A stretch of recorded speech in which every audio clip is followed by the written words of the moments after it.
from the slide, is an unusual location of melanoma. It's actually melanoma that occurs in the eye. So that's why I titled the talk, "You Can Get This Where?" So the tumor actually occurs inside the eyeball. It's in between the layers of the eye. So the outer layer and then the inner layer of the eye, there can be a tumor that can form. So I just want to put this in perspective. If we think about cancer in general, how many cancer cases are there in the US this year? The American Cancer Society estimates 1.6 million cases of cancer. This excludes cases of what we call in situ cancer, which are non-invasive cancers, or the non-melanoma skin cancer, squamous cell, basal cell. Those put together already equal more than the 1.6 million. So these are the invasive bad players. About 250,000 of these are prostate cancer. Another 230,000 are breast cancer, and then another 200 and so thousand of lung cancer. Colorectal is very common, about 140,000 cases.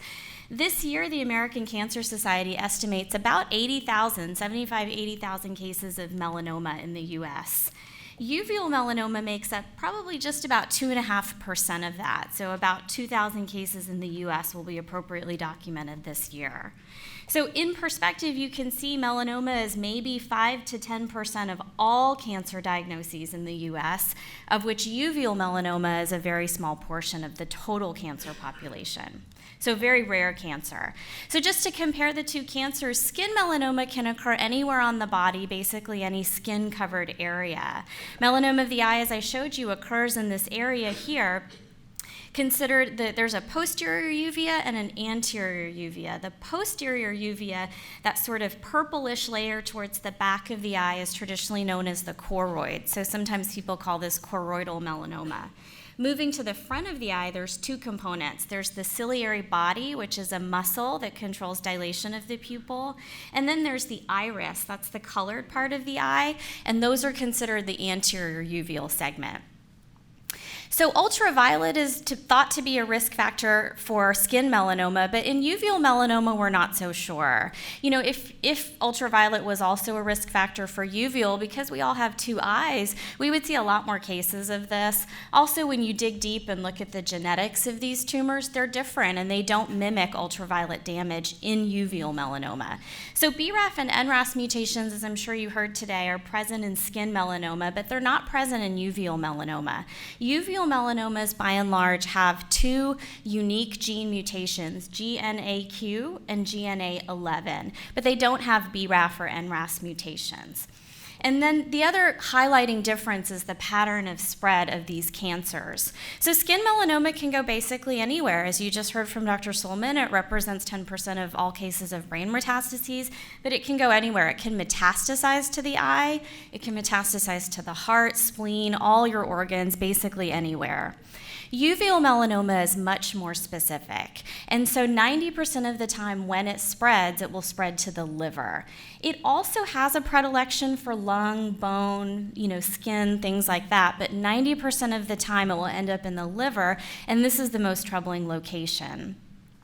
So cutaneous melanoma, as you heard from Dr. Gershenwald, can be treated surgically, and so you have surgical resection, and often you go looking for lymph nodes. Eye melanoma, uveal melanoma, can also be treated with surgery. So this is an enucleation specimen, somebody who's actually had their eye removed. And the purple area at the bottom, this kind of big lump over here, is the tumor. This isn't going to reach, but it's that big lump around between like 4 and 6 o'clock. That's the tumor. And then there's a thin lining over here that you may be able to see. That's actually evidence of a detached retina. That's the retina that's bulged forward from the tumor. The double arrows are pointing to some fluid that have built up behind the retina. And then the little star is showing you that's the lens, and the lens is actually indented by the tumor. So undoubtedly, this is a patient who would have had gross visual distortion as some of the symptoms. But in addition to surgery, you can actually have radiation to treat primary uveal melanoma. This is in contrast to skin melanoma. We rarely leave a skin melanoma intact on the skin and just hit it with radiation. We usually resect those. So eye melanoma can actually be treated with radiation. And what radiation entails is a disc. This little disc, or plaque, if you will, gets impregnated with radiation beads. And these beads are the size of about a grain of rice. And then these get sewn onto the eye in an operation, and then the seeds emit radiation over the course of the next few days. And so here you see an actual operative specimen. On the left, you see a dummy plaque being inserted, just so the surgeon can actually get his sutures aligned and measurements taken. And then on the right is the disc, and on the inside of that disc, it's actually impregnated with the radioisotope. So this is just a cartoon illustration. At the back, at the bottom of the slide, is the disc with these rice-sized, rice-shaped beads, isotopes. And what this is just meant to show is that the dashed curve arcs are showing you the emission of radiation. You can see the entire eye generally gets affected with radiation, even if your disc is sewn on the back of the eye. And so visual loss is a very common side effect from this treatment. About 90% of patients within the first 1 to 2 years will lose their vision by choosing radiation. Of course, if you choose enucleation, you're losing vision in that eye as well. So then your other eye does the work for both. So uveal melanoma prognostication, or prediction of who's going to do well and who's going to do bad, has really changed in the last few years. We used to just go simply by tumor size criteria. And then we started looking at chromosomes and which patterns of chromosomes that are amplified or over-replicated do better or worse than chromosomes that might be missing. But we've actually decided to look a little smaller than that. We're looking at specific genes and gene signatures. So genes are actually small components that exist on chromosomes. And you can look at a sampling of certain genes and get a prediction of whether somebody will do good or bad. In this cancer, there are no lymph nodes that drain the eye. So unlike cutaneous melanoma, skin melanoma, there's no ability to go get lymph nodes and then stage somebody and say that they're a stage 3, they're going to do poorly or not. In this cancer, we actually use these genes to tell us if somebody could potentially do well or not. And so what this is just an analysis of the genes of interest that were initially used. And what panel A is showing you is that when they looked at several of these uveal melanoma patients, they saw 2 really distinct groups of genes. And then when they took the orange group of genes and further classified it in panel B, they could further separate those orange dots into 2 groups, a class 1A and class 1B. And what this means is patients that have a class 1A or class 1B signature come with a small risk of metastasis in the long run. But patients that have a class 2, as you can see here, unfortunately, this looks to be the signature that predicts patients that could have metastasis. So what do? So ultimately, there's no consensus on what we should do in terms of surveillance on these patients. First of all, who should screen these patients? Often it's the eye doctor in the local hometown who might have documented that there was some abnormality, who referred them then to an ocular oncologist or ophthalmologist who specializes in this, but that's often in another city, maybe a major city that they don't live in. And then should a medical oncologist see these patients? A medical oncologist like myself are actually few and far between in the United States. There's only about a half dozen people that actually specialize in this cancer. And so, should we really ask patients to go see those specialists? Are they the ones that should be doing the screening?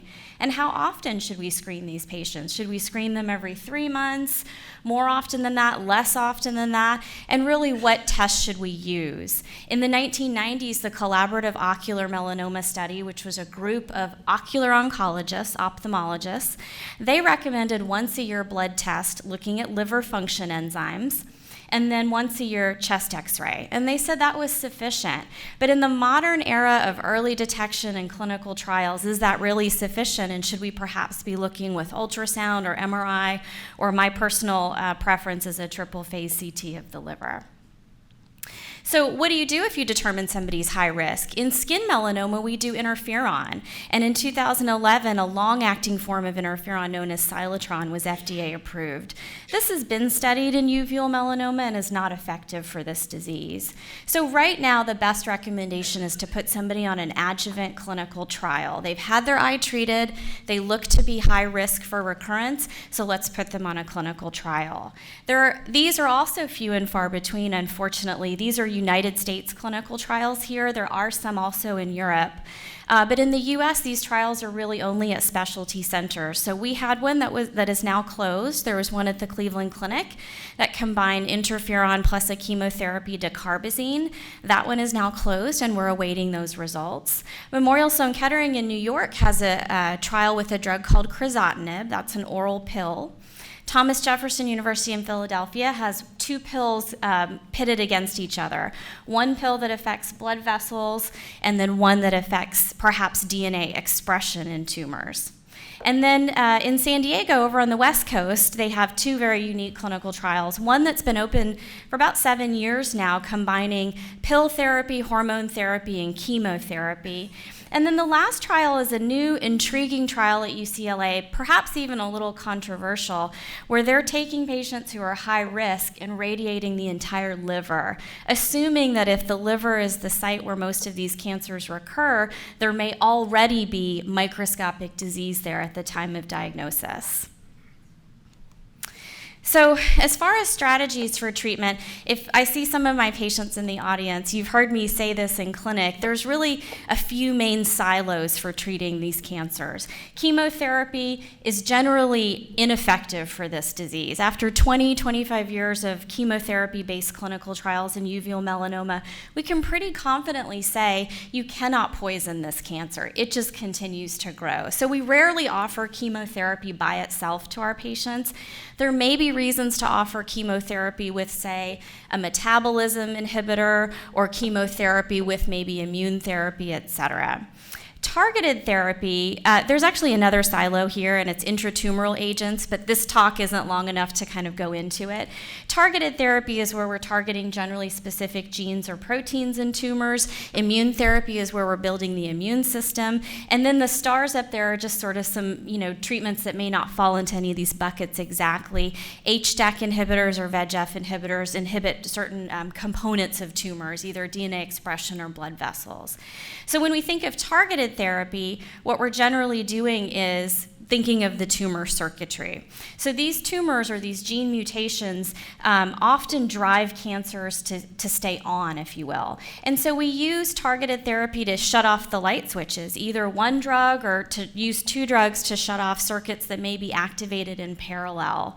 So I had mentioned to you that GNAQ and GNA11 are the common mutations in this cancer, but GNAQ and GNA11 they tend to be master switches, so they're like master mutations, very similar to, say, the circuit breaker in your house. It's very hard to shut off the entire circuit breaker. If you do, you're either going to shock yourself or you're just going to shut down the entire functionality of the house. And that's what happens if you tried to target a Q or 11, you would have difficulty keeping the regular cells alive. And so right now we're having difficulty targeting those mutations, but perhaps targeting circuits downstream of it. In reality, so we've tried many of these drugs already. These are examples of drugs that have either been tested or are currently in testing right now in clinics. And the reality is the tumor circuitry looks more like this. It's extremely complicated. There are many circuits working in parallel or in sequence. And so we have a lot of work to do to figure out which circuits we have to block in order to effectively treat uveal melanoma. When we think of immune therapy, so targeted therapy and chemotherapy, we're generally putting our focus on the tumor part of this equation. And those treatments are essentially poisons or bombs in the body meant to kill the tumor. Immune therapy is different. We now shift our focus over to the immune cells, the T cells, and we're actually trying to grow something here. So instead of putting something destructive into a patient, we're putting something that's meant to thrive and grow an immune system. So this group of immunotherapy that you've heard about today, it's known as checkpoint blockade, and this has been really revolutionary in the field of melanoma. The difficulty is really knowing if this works for uveal melanoma. Generally speaking, uveal melanoma patients have been excluded from all of these clinical trials, and in all 3 of these drugs, there's been less than, I believe, 8 patients in well over 1,000 or 1,500 patients. Less than 8 of those patients had uveal melanoma. So too small to know if these these drugs actually work, our suspicion is telling us that they may not work as single agents. And so our strategy here is really to use immune therapy in combination with something else. And so we have a clinical trial right now open and enrolling that combines, for patients who have never received a checkpoint blockade, it combines nivolumab and anti-PD-1 with ipilimumab. And so generally speaking, the patients are going to have both drugs every 3 weeks for 4 doses and then go on to maintenance. The schedule looks something like this. They do start coming pretty frequently, as evidenced by the red arrows. That's an every other week clinic visit.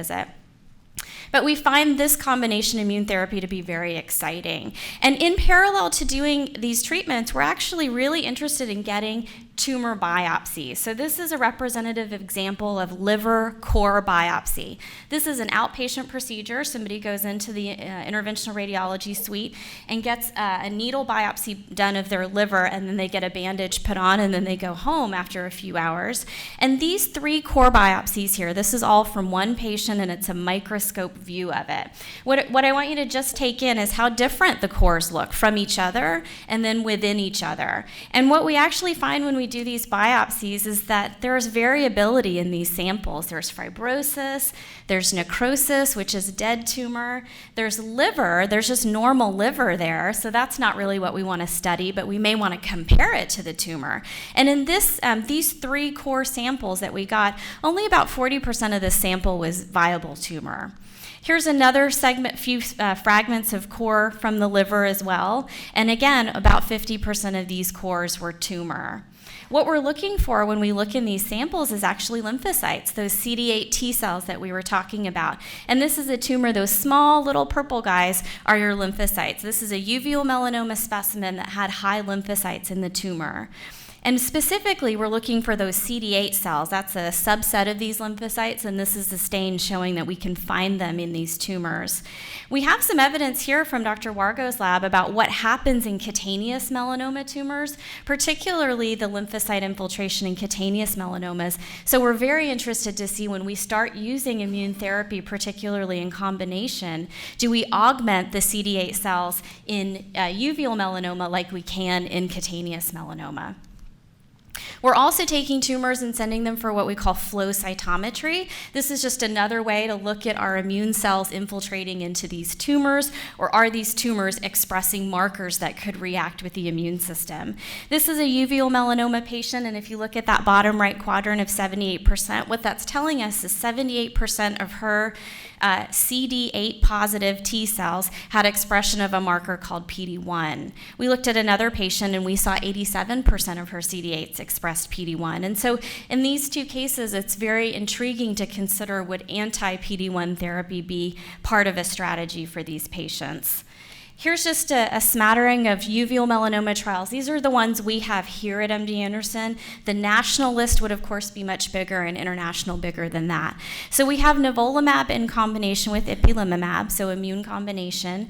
We also have checkpoint blockade in combination with a molecule called RTA408.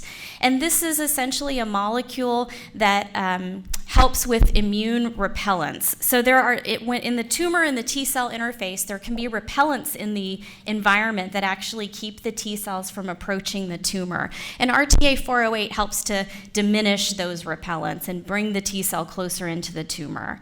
We also have some targeted therapy trials. The DCC trial targets the tumor circuitry known as c-Met. And then some others here. So this is just a smattering. This is a moving target. Clinical trials are often open and then they're closed, et cetera. And so this is currently what we have, but it changes frequently. So just in summary, what can patients do to help? If you have one of these rare cancers, or if you know somebody that does, as I just showed you, we're not really sure that the standard therapies for skin melanoma work for melanoma of the eye, and so enrolling on clinical trials really does help. In addition, contributing and helping us with biopsies before we start you on treatment, maybe during treatment and even after treatment, so we can see if we're doing something like augmenting the immune cells in the tumor or shutting down tumor circuitry if we're using targeted therapy. This also helps us generate what we call scientific data, and scientific data is what we use to then go apply for grants to fund our research. And we can also use help always in fundraising for this disease. This disease, as I showed you at the very beginning, represents an extremely small fraction of the entire cancer population. And as a result, we are not offered the same amount of grants as the major cancers are, and certainly not even the same amount of grant funding as skin melanoma. So every place where we can generate funds to push our research forward, we're looking for that. So in summary, I just want to go over what we talked about here, which is that uveal melanoma is rare. It's about 2.5% of a 4% of all cancer diagnosis. The risk factors are unknown, and it has different mutations than skin melanoma. And in addition to that, spreads preferentially to the liver. It can be treated with surgery or with radiation, but unfortunately, even though we can predict who is high risk and low risk, we don't have any effective adjuvant therapy. And so a clinical trial is really important for those patients. But there are numerous targets and tumor circuits to be studied. We're not right now sure if single agent immune therapy is effective, but clinical trial options combining immune therapy with other agents, and what we didn't get to talk about, but intratumoral agents, those are all coming down the pike. And your participation is really critical to our success in this process. So with that, I thank you for your attention.